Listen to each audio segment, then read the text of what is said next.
Good morning, everybody. Thank you for the questions. And it's been interesting. First 24 hours, several of my friends and clients have reached out and asked me a couple of the things that I concern them.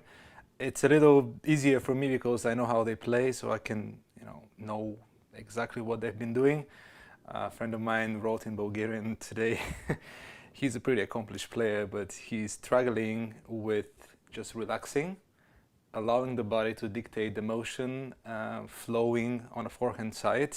He feels like he's forcing the racket through, and as a result, the body sort of gets stuck, the arm takes over, and then the wrist takes over, and then the racket takes over.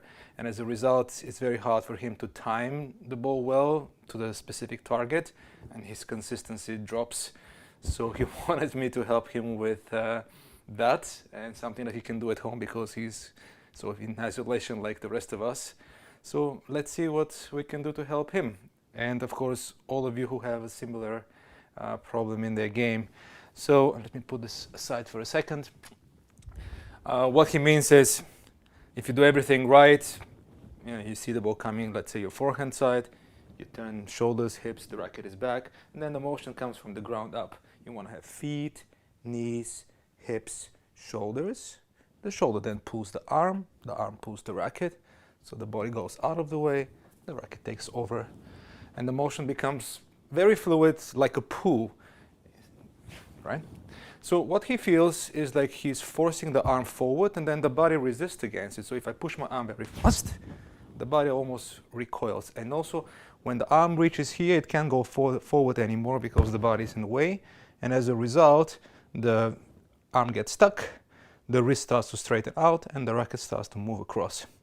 So when the racket moves across, obviously the strings are not pointing at the intended target, so he relies on super precise timing to meet the ball the right way for the ball to go where he intended. So an easy way for us to practice at home is the whole notion of keeping the wrist quiet. You may have heard that in the past, but people don't really put their attention to it. So you can do a couple of things.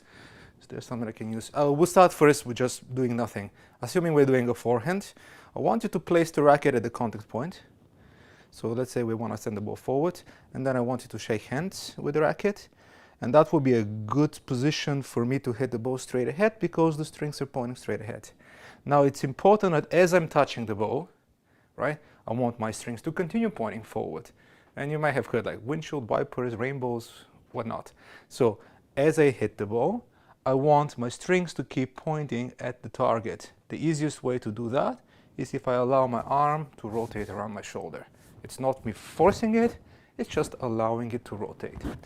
But the cool part is that you can do a full motion, being very aware of the wrist being absolutely still, right? You've heard it, quiet wrist. And then you can do the whole thing without moving the wrist anywhere. So I'm here, I turn my body, the wrist never moved. And you can really look at your wrist and try to see if the angle changes. And then you move a little more, the wrist never changed. You move a little more, the wrist never changed. You can do a backswing, the wrist never changed, right? From here, just gravity, the wrist never changes, right? It reaches to the bottom of the swing, and then you turn the body out of the way, the wrist never changed. You continuously watch your wrist when you reach forward. Now you see the wrist doesn't change, the arm starts to rotate naturally, and you go through the motion, and you go through the follow through. So at home, you just be super aware about the wrist. So you're doing motions while looking at this part of the hand, and you're trying to do forehand motions. They're gonna feel a little stiff, but you will see that the strings are pointing always at the intended target, which is straight ahead in this case, right? So you can do it forever, for as long as you want, and it's gonna feel a little restricted, but you're gonna feel very confident that if you do this motion, the balls are always gonna go straight ahead. Okay, I hope this helps. You can actually do different things.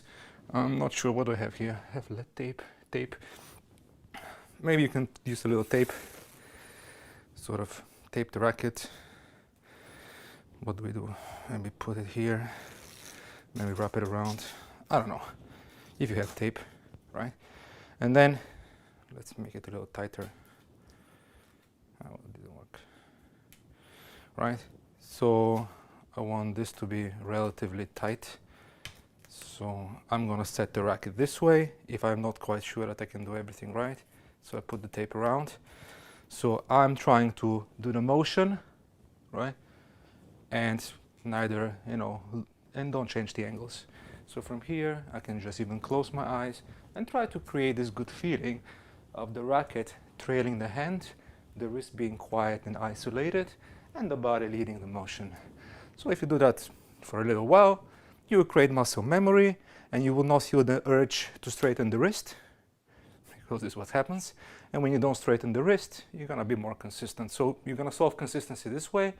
And then as a result, when the wrist is back, right, the body will want to turn around for you to complete your follow through.